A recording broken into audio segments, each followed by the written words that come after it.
Hello students, so let us continue the second chapter of your civics, what is democracy, why democracy, from where we had left in the previous class. We are on page number 28, one person, one vote, one value. So in the previous chapter, we read about how the struggle for democracy was linked to the demand for universal adult franchise. This principle has now come to be accepted almost all over the world.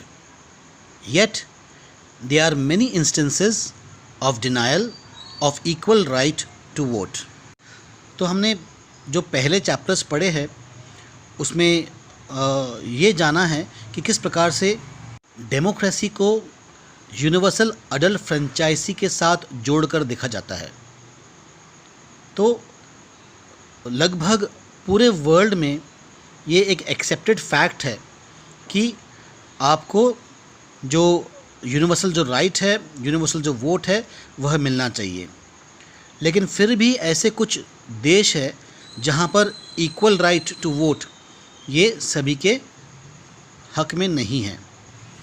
Until 2015 in Saudi Arabia, women did not have the right to vote. यानी बहुत recent तक का Saudi Arabia में औरतों को vote करने का अधिकार नहीं था। Estonia has made its citizenship rules in such a way that people belonging to Russian minority find it difficult to get the right to vote.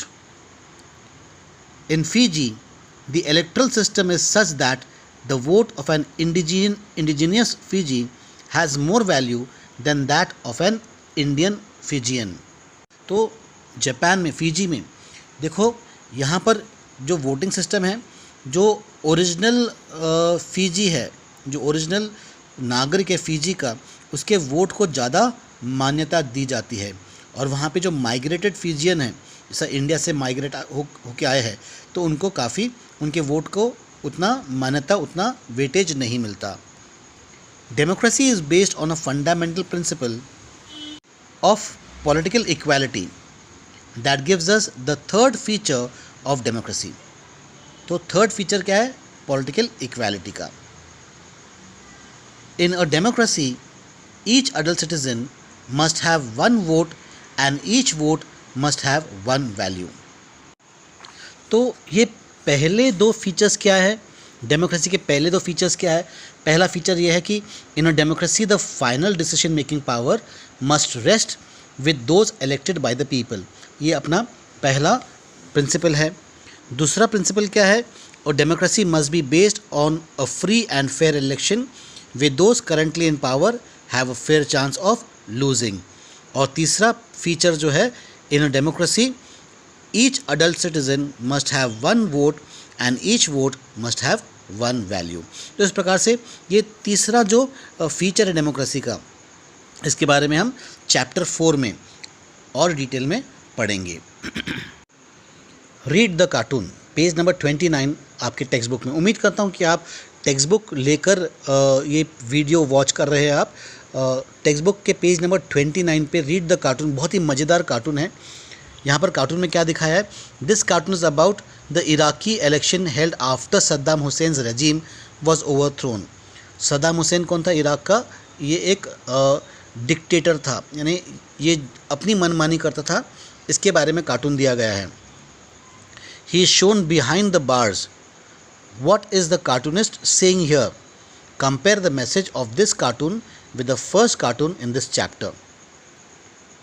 ठीक है, तो ये कार्टून में क्या दिखा रहा है कि जो यहाँ के जो लोग हैं, इराक के जो लोग हैं, यहाँ के जो लोग हैं वो at last one man one vote, हाँ ये दिखा रहा है।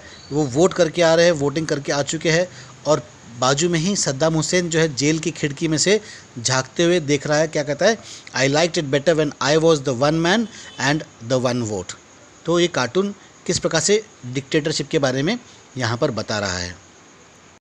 और अगर पहले कार्टून के बारे में बात करें तो पेज नंबर 25 पे जाइएगा।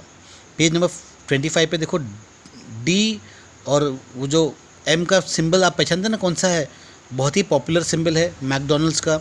डीमोक्रेसी यानी मैकडोनल्ड इफेक्ट जो होता है उसके बारे में बताने की कोशिश कर रहा है। This cartoon was drawn when elections were held in Iraq with the presence of US and the other foreign powers. What do you think this cartoon is saying? Why is democracy written in this way? Dominoes effect होता है या democracy, यानी M को कितना ज़्यादा importance दिया है, D और मोक्रेसी। हाँ, तो इस प्रकार से देखो नीचे में जो सोल्जर्स डेमोक्रेसी को इलेक्ट कर रहे हैं, इसका मतलब क्या है कि यहाँ पर डेमोक्रेसी है या नहीं है, ये मैं आपको सोचने के लिए छोड़ देता हूँ। तो coming back to page number 29, rules of law and respect for rights. Zimbabwe attained independence from white minority rule in 1980. Since then, the country has been ruled by the ZANU-PF, ZANU-PF, the party that led the freedom struggle. Its leader, Robert Mugabe, ruled the country since independence. Elections were held regularly and always won by ZANU-PF. President Mugabe was popular but also used unfair practices in elections. Over the years, his government changed the constitution several times to increase the powers of the president and make him less accountable. Opposition party workers were harassed and the meeting disrupted. Public protests and demonstrations against the government were declared illegal. There was a law that limited the right to criticize the president. Television and radio were controlled by the government and gave only the ruling party's version. There were independent newspapers, but the government harassed those journalists who went against it. The government ignored some court judgments that went against it and pressurized judges.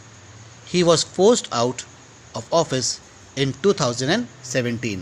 तो जब news reporting यानी partial हो जाती है, जो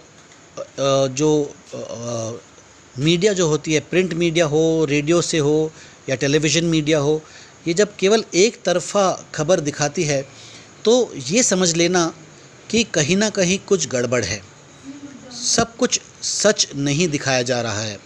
केवल government की बात ही अगर सामने लाई जाती है और जो विपक्ष है उसकी हर वक्त खिल्ली, उसकी मजाक उड़ाना या उसके बारे में गलत दिखाना या उनको बोलने का मौका ही नहीं देना, या जो न्यूज़पेपर जो है वो वहाँ के अथॉरिटीज़ से सवाल जवाब नहीं करना या गवर्नमेंट के ख़िलाफ़ रैलीज़ निकालने को इल्लीगल कर देना, ये सारी की सारी चीज़ एक दिशा में पॉइंट करती है और वो दिशा है कि यहाँ पर डेमोक्रेसी नहीं है। डेमोक्रेसी के अलावा बाकी सब कुछ है लेकिन डेमोक्रेसी नहीं है। तो यहाँ पर जो जजेस भी थे, जो प्रेसिडेंट मुगाबे के ख़िलाफ़ अगर जज ने कोई जजमेंट दिया तो जज को ही उसकी कुर्सी छोड़नी पड़ती थी।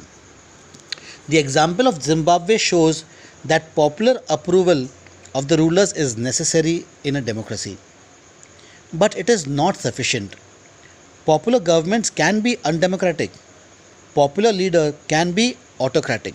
तो यहाँ पर एक बहुत बड़ा हमें सबक मिलता है कि प्रेसिडेंट मुगाबे ये एक बहुत ही पॉपुलर लीडर थे, लेकिन ये सत्ता में आने के बाद में वो सत्ता के इतने भूखे हो गए कि डेमोक्रेसी को भूल ही गए। तो कभी कभी ऐसा भी होता है कि ज़रूरी नहीं है जो सबसे पॉपुलर पार्टी होती है या जो सबसे पॉपुलर व्यक्ति होता है वो डेमोक्रेटिकली इंक्लाइंड होता है, वो डेमोक्रेसी की तरफ इंक्लाइंड होता है। कभी कभी वो सत्ता के मोह में डेमोक्रेसी को त्याग देता है। Popular leaders can be autocratic.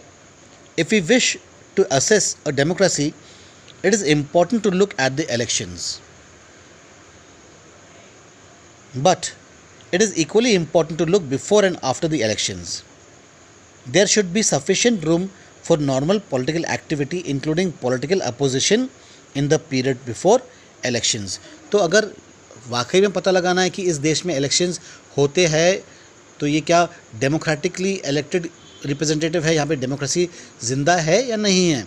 तो इसके लिए थोड़ा सा हम आगे देखना चाहिए कि इलेक्शन से पहले कौन था, कौन सी पार्टी थी, कौन कौन से लीडर्स थे, क्या वही लीडर बार बार इलेक्ट हो रहे हैं।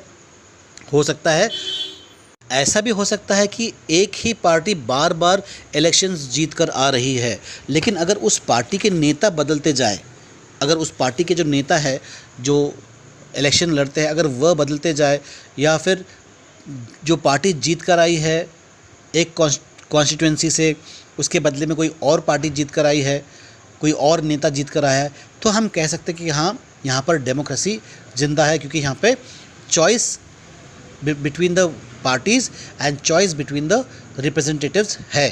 तो ऐसे हालात में हम कह सकते हैं कि हाँ, इस देश में डेमोक्रेसी ज़िंदा है।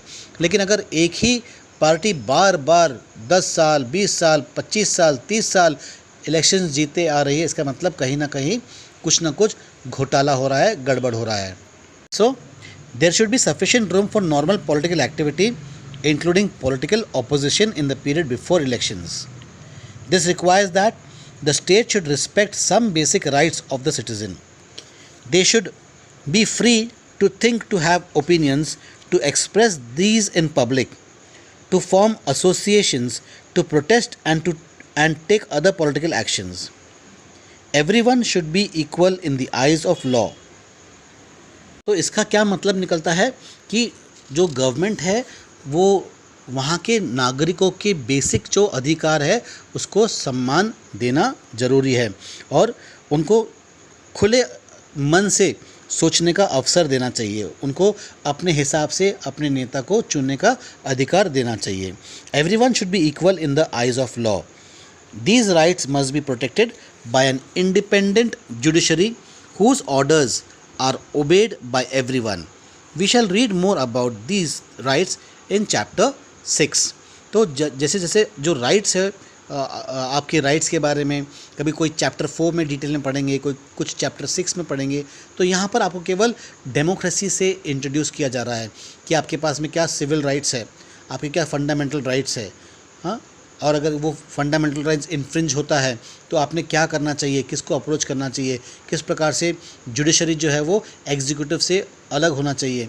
हाँ, तो इस प्रकार से हर चैप्टर में हम डेमोक्रेसी के बारे में और डिटेल में जाते जाएंगे। Similarly, there are some conditions that apply to the way a government is run. After the elections, a democratic government cannot do whatever it likes simply because it has won the elections. तो democracy में जब election होता है, जब general elections होते हैं, तो इसका ये मतलब नहीं है कि पार्लियामेंट या पार्लियामेंटेरियंस जो होते हैं या इलेक्टेड रिप्रेजेंटेटिव जो होते हैं वो इलेक्शंस के बाद में अपनी मनमानी करें। हाँ, ये बिल्कुल डेमोक्रेटिकली करेक्ट नहीं है। तो क्योंकि आपने इलेक्शन जीत लिया है तो आप जो चाहे वो करे, ऐसा नहीं होता है। In particular it has to respect some guarantees to the minorities. Every major decision has to go through a series of consultations. तो भले ही आप मेजॉरिटी में हो, भले ही आपने इलेक्शन जीता हो, लेकिन माइनॉरिटी को ध्यान में रखते हुए आपको निर्णय लेना होता है। जो मेजर जो डिसीजंस होते हैं वो एक कंसल्टेशंस के थ्रू, यानी ये जो पार्लियामेंट होता है उसमें ये टेबल होना चाहिए, इसके ऊपर डिस्कशन होना चाहिए और फिर तब जाके वोट होकर इसको बिल या इसको लॉ बनाना चाहिए। Every office bearer has certain rights and responsibilities assigned by the Constitution and the law. Each of these is accountable not only to the people but also to the other independent officials. We shall read more about this in chapter 5. तो हर office bearer जो होता है उसके पास में कुछ अधिकार भी होते हैं और उसकी कुछ जिम्मेदारियां भी होती है। तो उसको जैसा उसकी जिम्मेदारियां दी है वो अपना जिम्मेदारी निभाना चाहिए और उसके जो अधिकार है वो उसको मिलना चाहिए। हर जो ऑफिसर जो होता है, गवर्नमेंट ऑफिसर होता है, वो किसी ना किसी चीज़ को लेकर अकाउंटेबल होता है, उसके भरोसे पर उसके जिम्मेदारी या उसके ऊपर सौंपी जाती है। तो इसके बारे में फिर से हम डिटेल में अगर हम पढ़ेंगे तो चैप्टर 5 में पढ़ेंगे। तो चैप्टर 4, चैप्टर 5 और चैप्टर 6 के बारे में इसी चैप्टर में जिक्र कर दिया है कि आपको आगे वाले चैप्टर में क्या कुछ आने वाला है। Both these aspects give us the fourth and final feature of democracy. तो चौथा और आखिरी फीचर जो है, जो फाइनल फीचर है डेमोक्रेसी का, और democratic government rules within limits set by the constitutional law and citizens right.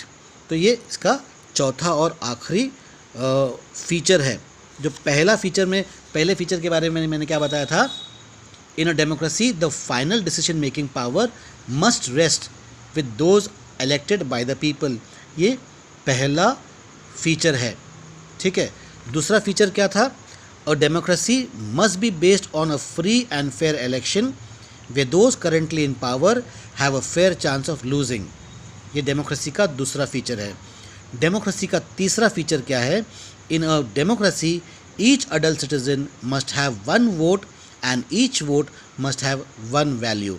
और चौथा और फाइनल जो फीचर है डेमोक्रेसी का है, a democratic government rules within limits set by the constitutional law and citizen rights. तो ये सवाल मैं ज़रूर आपसे पूछूंगा कि what are the four features of democracy.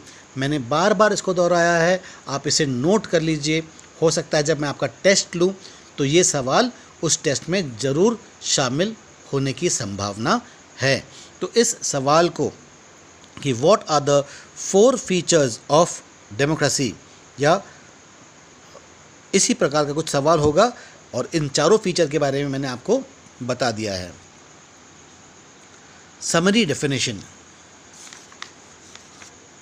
Let us sum up the discussion so far. We started with a simple definition that democracy is a form of a government in which the rulers are elected by the people. ये simple definition था, ये democracy के features नहीं थे। मैं आपको फिर से बता देता हूँ कि ये simple definition है। definition और features ये अलग अलग चीज़ें हैं। डेफिनेशन के बारे में भी मैं आपसे पूछ सकता हूँ और फीचर्स के बारे में भी मैं आपसे पूछ सकता हूँ। तो हाउ इज़ डेमोक्रेसी डिफाइंड, और what is the simple definition of democracy. तो simple definition of democracy is a form of a government in which the rulers are elected by the people. We found that this definition was not enough unless we explained some of the key words used in it. Through a series of examples, we worked out four features of democracy as a form of government. Accordingly, democracy is a form of government in which rulers are elected by the people, take all the major decision. ये पहला feature है, वापस से है ना, elections. तो पहला feature जो बताया था, rulers elected by the people take all the major decisions. Elections offer a choice and fair opportunity to the people to change the current rulers. This choice of opportunity is available to all the people on an equal basis, and the exercise of this choice leads to a government limited by basic rules and of the constitution and citizens' rights. So these are the form of a government, democratic government. Now we were discussing so far that what is democracy, democracy क्या है, और अब हम उस क्षेत्र पर जाएंगे. We are going to move to the next phase of why democracy. Democracy जरूरी क्यों है. An argument broke out in madam Lyngdoh's class. She had finished teaching the previous section on what is democracy and asked the students if they thought democracy was the best form of government. Everyone had something to say. Debating merits of democracy. Yolanda: we live in a democratic country. We read in the previous chapter that all over the world people want democracy. Countries that were not democratic earlier are becoming democratic now. All great people have said nice things about democracy. Isn't it obvious that democracy is the best? Do we need to debate on this? Tankini का कहना है, but Lindo madam had said we should not accept something just because it is famous, just because everyone else accepts it. Isn't it possible that everyone is following a wrong path? Jenny कहती है yes, it actually is a wrong path. What has democracy brought to our country? More than half a century of democracy, and there is so much poverty in the country. Ribiang कहती है, but what has democracy got to do with it? Do we have poverty because we are democratic, or do we have poverty despite being a democracy? तो यहाँ पर अलग अलग लोग अलग अलग राय रखते हैं. योलेंदा का कहना है कि इतने सारे फेमस लोग, इतने मशहूर लोग डेमोक्रेसी के फेवर में हैं और पूरी वर्ल्ड डेमोक्रेसी की तरफ जा रही है, तो डेमोक्रेसी सही है. तो टैंगिंग याद दिलाती है कि याद है कि मैम ने क्या कहा था कि ज़रूरी नहीं कि हर कोई अगर कहता है और कोई फेमस इंसान कहता है तो हमने उसी बात को समर्थ देना है, हमने अपनी भी सूझबूझ का इस्तेमाल करना है. जेनी तो कहती है कि हाँ, डेमोक्रेसी बिल्कुल गलत है. देखो 50 साल हो जाने के बावजूद भी हमारा देश डेमोक्रेसी होने की वजह से कितना गरीब देश है. और रायबैंक कहता है कि ये ज़रूरी नहीं है कि डेमोक्रेसी की वजह से हम गरीब हैं. ऐसा भी हो सकता है डेमोक्रेसी होने के बावजूद भी हम गरीब हैं, ये भी तो हो सकता है. इस प्रकार से चर्चा चल रही थी. चर्चा आगे बढ़ती है. जेनी कहती है whatever, how does it make a difference? The point is that this can't be the best form of government. Democracy is all about chaos, instability, corruption and hypocrisy. Politicians fight among themselves. Who cares for the country? तो jenny का कहना है कि जो भी हो, लेकिन मुझे लगता है कि डेमोक्रेसी के होने से यहाँ पे कोई फ़र्क नहीं पड़ता है. मेन पॉइंट क्या है कि यहाँ पर ज़रूरी नहीं है कि democracy best form of government है, क्योंकि डेमोक्रेसी में क्या होता है, सब केओस होता है, गड़बड़ होती है, यहाँ पर इंस्टेबिलिटी होती है, लोग करप्ट है, लोग दिखावा करते हैं. जब उनको वोट होना होता है तो हाथ जोड़कर आपके दरवाजे पर आकर आपसे वोट मांगते हैं, लेकिन एक बार उनको वोट मिल गया तो 5 साल तक का वो अपना चेहरा नहीं दिखा सकते. तो पॉलिटिशियन जो होते हैं बहुत ही करप्ट होते हैं, वो आपस में लड़ते झगड़ते रहते और देश के बारे में वो परवाह नहीं करते. ऐसा जेनी का मानना है और जेनी का कहना है. फोइमैन क्या कहती है? So what should we have instead? Go back to the British rule, invite some kings to rule over this country. बड़ा नाराज़ हो जाता है और कहता है कि फिर क्या करना चाहिए, वापस से अंग्रेज़ों को बुला लेना चाहिए यहाँ पर, या राजा महाराज के ज़माने में या किसी राजा को बोले कि हमारे देश के ऊपर आके राज करो. रोज़ कहती है I don't know. I think what this country needs is a strong leader, someone who does not have to bother about elections and parliaments. तो रोज़ का कहना है कि हमारे पास एक ऐसा नेता होना चाहिए, ऐसा मजबूत नेता होना चाहिए जो इलेक्शंस की परवाह नहीं करता, निर्णय लेने में वो हिचकिचाता नहीं, ये नहीं सोचता अगर मैंने ये निर्णय लिया तो क्या अगली बार मुझे वोट मिलेंगे या नहीं मिलेंगे. केवल वो देश के हित के बारे में सोचता है, देश की जनता के बारे में सोचता है. हमें ऐसा कोई नेता चाहिए. Someone who does not have to bother about elections and parliaments. One leader should have all the powers. He should be able to do whatever is needed in country's interest. That alone can remove corruption and poverty from this country. यानी एक नेता के हाथ में पूरी ताकत दे देनी, पूरी सत्ता दे देना चाहिए और वो देश के हित में उसने निर्णय लेने का उसको अधिकार मिल जाना चाहिए. क्या आप रोज़ की बात से सहमत है? क्या आपको लगता है कि अगर किसी एक इंसान के हाथ में हमने पावर दे दिया तो वो देश का भला कर लेगा? तो उतने में कोई चिल्लाकर कहता है दैट इज़ कॉल्ड डिक्टेटरशिप. होई का कहना है what if that person starts using all this powers for himself and his family. होई बोलती है what if that person start using all this powers for himself and his family, what if he is corrupt himself. रोज़ कहता है I am speaking only of the honest, sincere and strong leader. तो क्या वाकई में ऐसा कोई honest, sincere, strong leader मिलेगा अपने को? क्या हमारे देश में वाकई में ऐसा कोई नेता है जो ऑनेस्ट है, स्ट्रॉन्ग है और करप्ट नहीं है? होई, but that is not fair. You are comparing a real democracy with an ideal dictatorship. We should compare an ideal with an ideal, the real with the real. Go and check the record of dictators in real life. They are most corrupt, selfish and brutal. It is just that we don't get to know about this, and what is worse, you can't even get rid of them. तो होई बिल्कुल सही है। होई कहती है कि जब भी डिक्टेटर्स को अगर हम डिक्टेटरशिप और डेमोक्रेसी को कंपेयर करेंगे तो डिक्टेटर्स ज़्यादा करप्ट मिलते हैं, और एक बार अगर डिक्टेटर्स को पावर मिल गया तो उनको निकालना बड़ा मुश्किल पड़ जाएगा। डेमोक्रेसी में कैसा, अगर किसी गवर्नमेंट हमको पसंद नहीं आई, कोई पार्टी का काम हमको पसंद नहीं आया, तो हम अगले साल किसी और को इलेक्ट कर सकते हैं, किसी और पार्टी को इलेक्ट कर सकते हैं अगले 5वें साल में, अगले टर्म में। लेकिन डिक्टेटर के साथ में ऐसा नहीं कर सकते। वो तो अपनी मनमानी करेगा, उसके खिलाफ जो भी आवाज़ उठाएगा वो आवाज़ को वो खामोश कर देगा। Madam लिंडो was listening to this discussion with interest. Now she stepped in. I was delighted to see you all arguing so passionately. I don't know who is right and who is wrong. That is for you to settle. But I did feel that you all wanted to speak your mind. You may have felt very bad if someone tried to stop you, or if someone punished you for saying what you felt. Would you be able to do that in a country that is not democratic? Is that a good argument for democracy?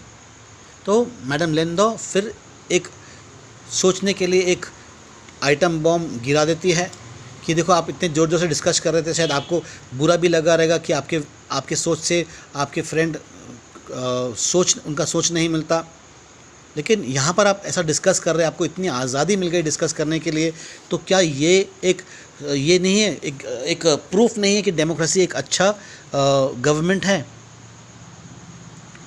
तो ये हम सब government जो democracy है उसके अच्छाई के बारे में अभी तक का हम पढ़ रहे थे। क्या डेमोक्रेसी के खिलाफ भी कुछ बोला जा सकता है? बिल्कुल है, ऐसा बहुत कुछ है डेमोक्रेसी के खिलाफ बोलने के लायक। Arguments against democracy. This conversation has most of the arguments that we routinely hear against democracy. Let us go over some of these arguments. Leaders keep changing in a democracy. This leads to instability. तो democracy का सबसे बड़ा कमजोरी क्या है? नेता बार बार change होते रहते हैं।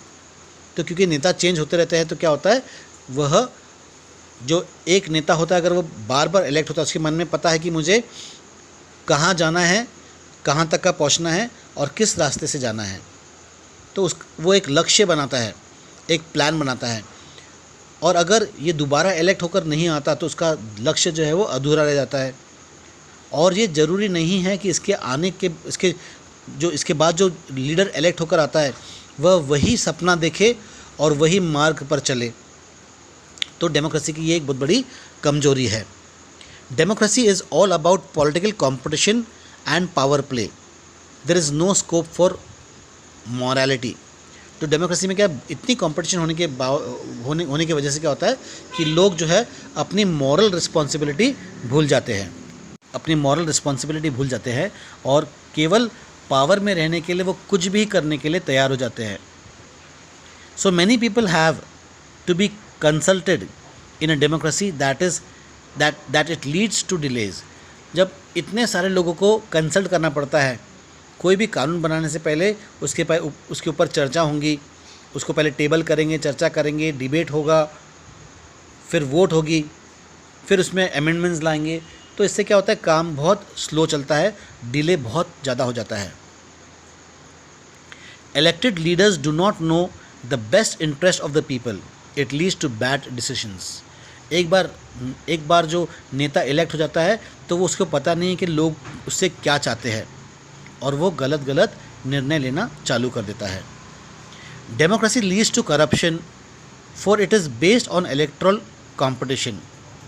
Ordinary people don't know what is good for them, they should not decide anything. तो डेमोक्रेसी जो है ये करप्शन को बढ़ावा देती है और कंपटीशन को बढ़ावा देती है, इलेक्ट्रल कंपटीशन को बढ़ावा देती है।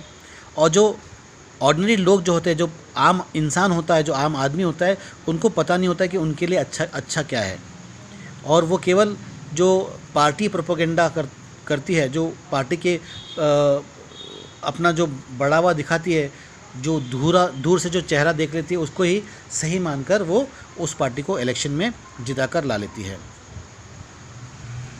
Are there some other arguments against democracy that you can think of? Which of these arguments applies mainly to democracy? Which of these can apply to misuse of any form of government? Which of these do you think agree with? Clearly, democracy is not a magical solution for all the problems. तो ये बात तो तय है कि democracy कोई जादू की छड़ी तो है नहीं कि छड़ी घुमाया और सब कुछ ठीक हो गया. It has not ended poverty in our country and in other parts of the world. Democracy as a form of a government only ensures that people take their own decisions. तो ज़रूरी नहीं कि डेमोक्रेसी है तो गरीबी दूर हो जाएंगी, लेकिन हाँ, डेमोक्रेसी आपको ये मौका ज़रूर देती है कि आप गरीबी के रेखा से ऊपर उठे, श्रम करें, मेहनत करें, दिमाग लगाए और अपने आप को उस गरीबी रेखा से ऊपर उठा ले. This does not guarantee that their decision will be good. People can make mistakes. Involving the people in these decisions does lead to delays in decision making. हाँ, ये बात भी है, डेमोक्रेसी की एक फॉर्म ऑफ गवर्नमेंट है जहाँ पर लोगों को डिसीजन लेने का मौका मिलता है, लेकिन ये भी कोई गारंटी नहीं है कि जो डिसीजन ले रहे हैं, जो इलेक्टेड रिप्रेजेंटेटिव हमारे जो नेता है वो जो निर्णय करते हैं वो ज़रूरी नहीं है कि उनका सारा का सारा निर्णय जो है वो सही रहे. तो कभी कभी वो गलत भी हो सकता है, लेकिन हाँ, जो मिस्टेक्स है तो इसमें डिले तो होना ही है, और जब आप इतने लोग को इन्वॉल्व करोगे तो डिले तो होना ही है. It is also true that democracy leads to frequent changes in leadership. Sometimes this can set back big decisions and affect the government's efficiency. तो ये बात भी सही है कि बार बार नेता बदलते रहेंगे तो देर हो जाएगी और जो काम जितने जल्दी होना चाहिए था, जिस प्रकार का काम होना चाहिए था, शायद वैसा काम नहीं हो पाएगा. These arguments show that democracy of the kind we see may not be the ideal form of a government, but that is not a question we face in real life. The real question we face is different. Is democracy better than other forms of government that are there for us to choose from? तो हाँ, democracy एक ideal government तो नहीं है, लेकिन सवाल क्या था, मेन सवाल क्या था? मेन सवाल ये था, क्या डेमोक्रेसी से बेहतरीन और कोई फॉर्म ऑफ अ गवर्नमेंट है क्या, जिसमें से हम चूज़ कर सके कि डेमोक्रेसी नहीं तो हम ऑटोक्रेसी ले लेंगे, ऑटोक्रेसी नहीं चलेगा तो चलो इम्पीरियलिज्म ही ले लेंगे या डिक्टेटरशिप ही ले लेंगे. ऐसा कोई गवर्नमेंट है जो डेमोक्रेसी से बेहतर है?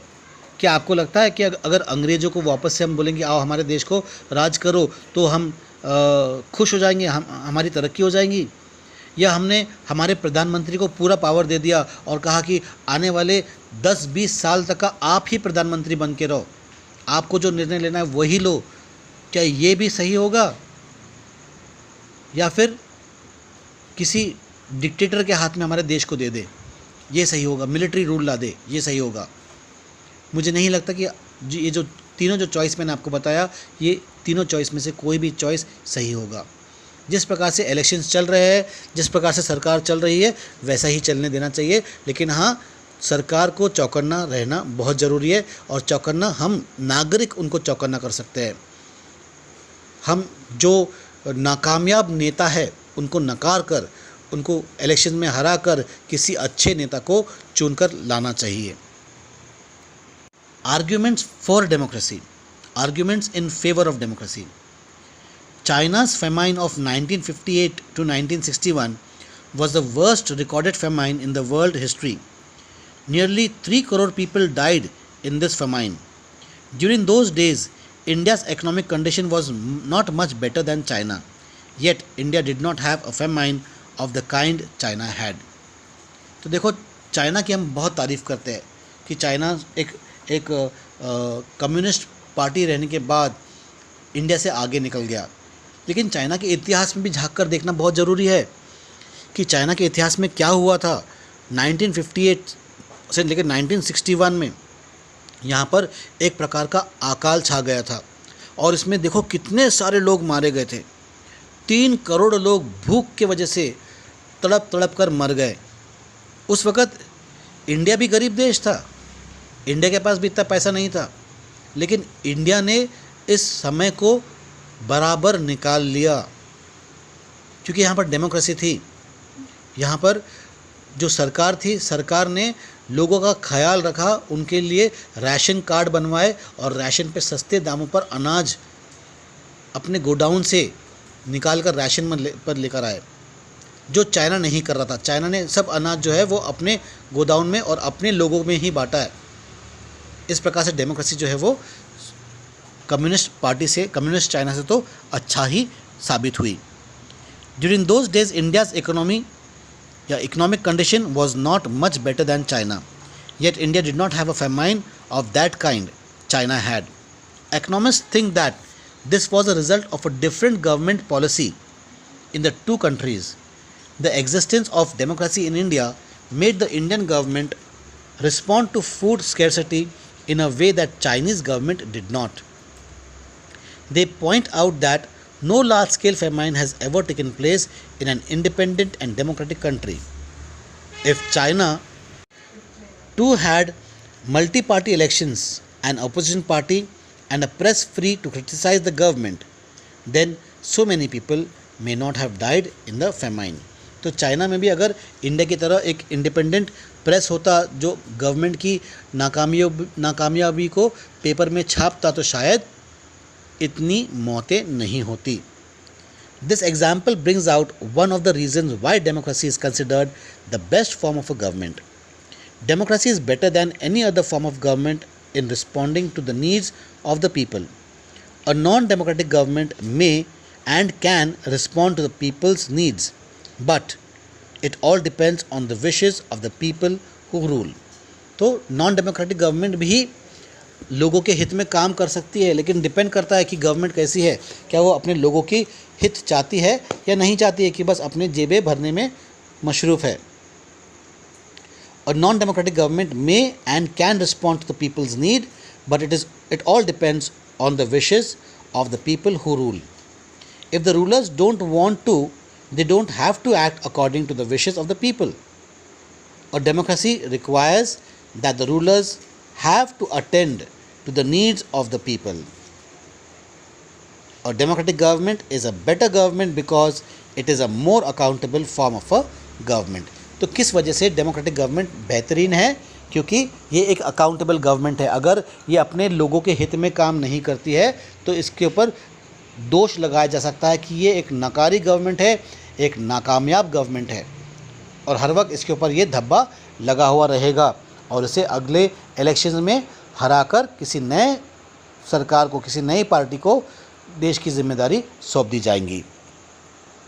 There is another reason why democracy should lead to better decision than any non-democratic government.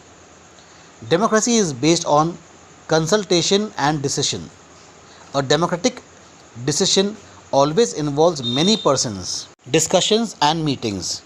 When a number of people put their heads together, they are able to point out possible mistakes in any decision. This takes time, but there is a big advantage in taking time over important decisions. This reduces the chances of rash or irresponsible decisions. Thus, democracy improves the quality of decision making. हाँ ठीक है, आपने जो कहा है कि democracy में delay होता है, जब इतने सारे लोग अपना दिमाग लगाते हैं तो विपक्ष लोग दिमाग लगाते हैं तो एक्चुअली सबसे बेहतर सॉल्यूशन पर पहुंचते हैं। जब इतने सारे लोग जब किसी निर्णय पर पहुंचते हैं तो वो एक बहुत ही बेहतरीन निर्णय लेते हैं, बहुत ही बेहतरीन डिसीजन लेते हैं। तो democracy improves the quality of decision making. This is related to the third argument. Democracy provides a method to deal with differences and conflicts. So democracy provides a method to deal with differences and conflicts. Democracy में एक क्या मिलता है, एक मौका मिलता है कि अपने डिफरेंसेस को सामने लाए और किस प्रकार से जो कॉन्फ्लिक्ट्स है, जो डिफरेंसेस है, उसके साथ में सही ढंग से डील करें। In any society people are bound to have differences of opinion and interest. Society में, सोसाइटी क्यों, अपने घर में ही ले लो, हर कोई एक ही निर्णय पर थोड़ी पहुंचता है। भाई और बहन में भी देखो कितने डिफरेंसेस होते हैं। वो कोई एक पॉइंट पे अग्री करता है तो दूसरा वो पॉइंट पे अग्री नहीं करता है। तो इतने बड़े देश में तो डिफरेंसेस तो हो गए ही। तो डेमोक्रेसी एक मौका देता है इस डिफरेंसेस को, इस कॉन्फ्लिक्ट्स को सॉल्व करने का तरीका दिखाता है. These differences are particularly sharp in the country like ours, which has an amazing social diversity. People belonging to different religions, speaking different languages, practicing different religions, and having different castes. They look at a world very differently and have different preferences. तो हमारा देश में देखो कितनी विविधताएं हैं, कितने सारे डिफरेंसेस हैं. और ये तो वाजिब है कि जब इतने सारे लोग हैं, इतने सारे धर्म को पालन करने वाले लोग हैं, सबकी अपनी अपनी राय होगी और हर किसी की राय एक दूसरे से मेल तो नहीं खाती होगी, तो डिफरेंसेस तो आना ही हैं. So the preference of one group can clash with those of the other groups. How do we resolve such a conflict? The conflict can be solve by brutal power. Whichever group is more powerful will dictate in terms of others, will have to accept that, but that would lead to resentment and unhappiness.